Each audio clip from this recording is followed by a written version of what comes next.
Mae Gwilym Owen wedi rhoi oes o wasanaeth i newidiadura a darlledu yn Gymraeg, ond mae o newydd gyhoeddi I fod o'n ymddeol. A'r prynhawn ma fe gafodd Guto Harri gyfle i'w holi am yrfa, a ffrocio a phryfocio, a hynny o flaen tyrfa fawr yn y babell len. A Gwilym, os ga I ddechrau, dyn sydd wedi gwneud I siar o holi ag ateb, ond dwi'n synhwyroch bod chi dipyn mwy cyfforddus erbyn hyn yn taflu'r baw nag yn I dderbyn o felly. Wel, gawn ni weld yn ystod y 3 chwarter awr nesaf mae da chi efo'ch rhagfarna yn barod gyda Harri, a da chi'n siarad heddiw, cofiwch efo dyn heb unrhyw rhagfarn o gwbl.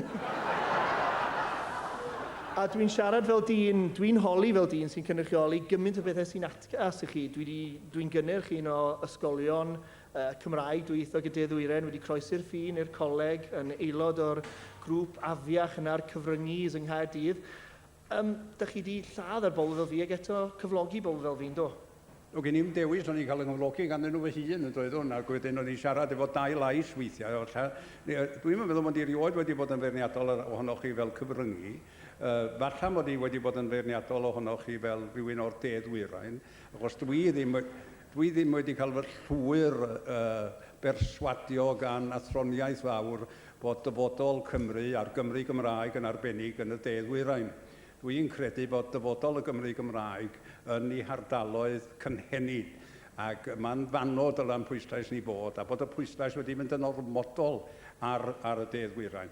Falle bod chi wedi bod yn anffodus bod chi'n cynrychioli'r rhan yna, neu'n cynrychioli'r rhan yna o'r byd, ond doedd na'm byd personol yn hynny, jyst yn cred I ydy bod yna orbwyslais ar ennill y Deddwyrain, heb edrych yn fanwl ar faint o golli da ni'n neud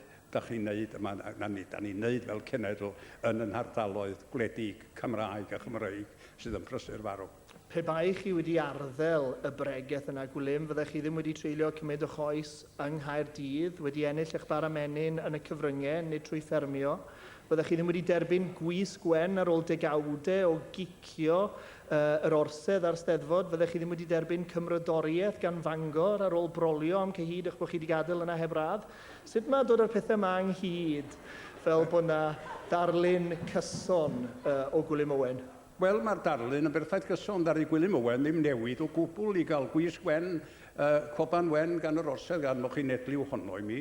Y cyfan ar yr orsedd wneud, yn ei mawrwydigrwydd, a byddai'n fythol ddiolchgar iddyn nhw, oedd rhoi coban wen I mi 1997, a dwi byth wedi gwisgo I wedyn ar mawr gwylydd I mi. Ond falle bod nhw'n credu rown ni daw ar yr hen grintach bach, ond coban wen ddari ddim gweithio oedd honno. Da chi'n sôn am y gymrodoriaeth yn Mangor, o diw a ddanwl dyn bach. O'n i'n afo'n gilydd. Oedden ni'n afo'n gilydd, dwi'n ni'n pam gawsoch chi hi.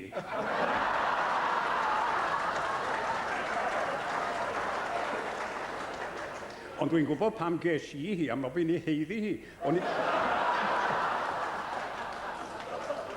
Nid yn ei heiddi hi oherwydd mod I wedi bod yn gwneud i'w gyfraniad mawr i'r genedl. Di Prifysgol Bangor ddim yn enwog am fod yn poeni llawer am y genedl. Ond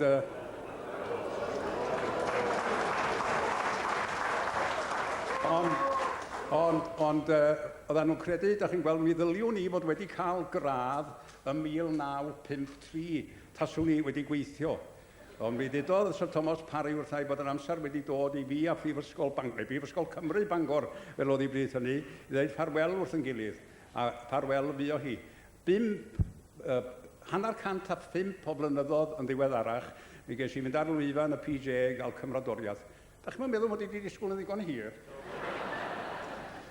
Dych chi wedi treulio fel mae'r gymrodoriaeth yn ei gynabod ddegawdau yn darlledu eich hun yn uniongyrchol ac yna'n magu a hyrwyddo ag annog cenedlaeth ar ôl cenedlaeth o newyddiadurwyr eraill. Dych chi'n teimlo ar ddiwedd y cyfnod yna a'ch cyfnod chi fel pennaeth arbennig eich bod chi wedi llwyddo I godi safon newyddiaduraeth yng Nghymru? Na, dwi'n teimlo'n hynod o drist ynglyn â safon newyddiaduraeth.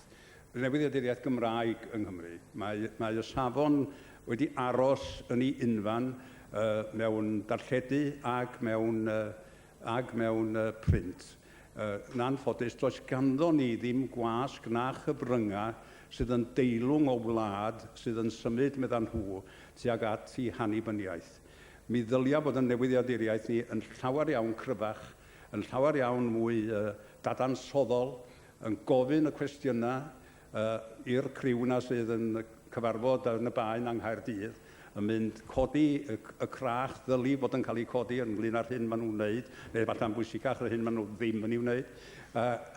Ond i mi, mae newyddiaduriaeth Cymru, y Gymru Gymraeg, yn newyddiaduriaeth bach neis, ofn pechu, pawb falle yn siarad ac yn canu o'r un llyfr emyna, a phawb efallai sydd yr mwyafrif llethol sydd yn gweithio o fewn y cyfryngau Cymraeg yn cefnogi un agwedd wleidyddol arbennig yng Nghymru.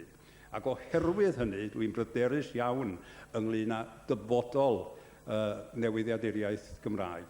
A mi awn ni gam ymhellach efallai a dweud, efallai bod yna gamgymeriad wedi cael ei wneud yn 1981, pan drosglwyddwyd gofal am newyddion S4C i'r gorfforaeth ddarlledu Brydeinig.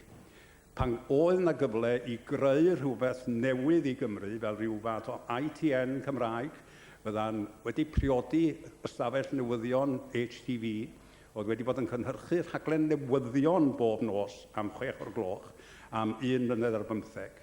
Tra doedd y BBC gyda phob dyledus farch ddim ond wedi cynnal rhaglen heddiw, Elli ddim, bod John, farwr mawr John Roberts Williams wedi bod yn olygydd arni, doedd hi ddim yn rhaglen newyddion. Ond fe roddwyd y gofal am newyddion Cymraeg i'r BBC i gorfforaeth Lundeinig. Sa'n byd ar lef o'r BBC, ond canllawia corfforaeth Brydeinig sydd yn canllawia i newyddiaduriaeth Gymraeg. A ni dyna angen yn cenedl ni. Mae angen newyddiaduriaeth anturus sydd yn gallu torri ffwrdd o'r wrth y magla yma, achos y drwg erbyn hyn ydy bod y canllawia bron wedi mynd yn bwysicach na'r agwedd olygyddol. Gwilym, ydych chi wedi cael awgrymiadau ar hyd yr cyfnod eich bod chi yn gefnogol i rhai safbwyntiau gwleidyddol ac yn hynod wrthwynebus i rai safbwyntiau gwleidyddol. So ni'n meddwl bod hynna'n dangos bod chi wedi cynnal y niwtraliaeth yna sydd yn deilwng o'r BBC o ymosod ar bawb rhywun fath neu canmol pawb rhywun fath. Dych chi am ddadlenni rwan bod chi yn rhoi'r gorau i ddarlledu yn broffesiynol lle mach teyrngarwch gwleidyddol chi a'ch agwedd gwleidyddol bersonol chi? Wel, taswn ni'n seilio fo ar beth sy'n digwydd yng Nghymru, byddwn ni'n cael traffaeth ofnadwy i benderfynu ble byddwn ni yn wleidyddol. Achos wela i ddim llawer o arweiniad yn dod o unrhyw gyfeiriad. A dyna ydy dagra pethau. Maen nhw wedi bod yn ei hola tua Caerdydd na ers mis Mai, dwi'n meddwl. A dyn nhw ddim digni, fydden nhw'n sôn am ddyrnwr estalwm oedd ddim yn dyrnu, mae troi'n wag oedd o. A troi'n wag mae'r rhain, a troi'n wag maen nhw'n rhan fwyaf o'r amser. Wedyn, dwi'n cael llawer o arweiniad gwleidyddol. Mae yna ambell un wrth gwrs yn y cynulliad, mae gen i barch mawr ydyn nhw. Dwi'n gwybod beth sy'n digwydd i fyny tua San Steffan erbyn hyn, ond a dweud y gwir, dwi ddim eisiau bod yn rhan o unrhyw blaid gwleidyddol, a dwi'n gwybod i bwy dwi'n pleidleisio, a dwi'n mynd i ddeud hynny, sa chi bnawn yma. Mi oeddech chi'n genedlaetholwr yn eich dyddiau cynnar, ac yn un go groch. Oeddwn.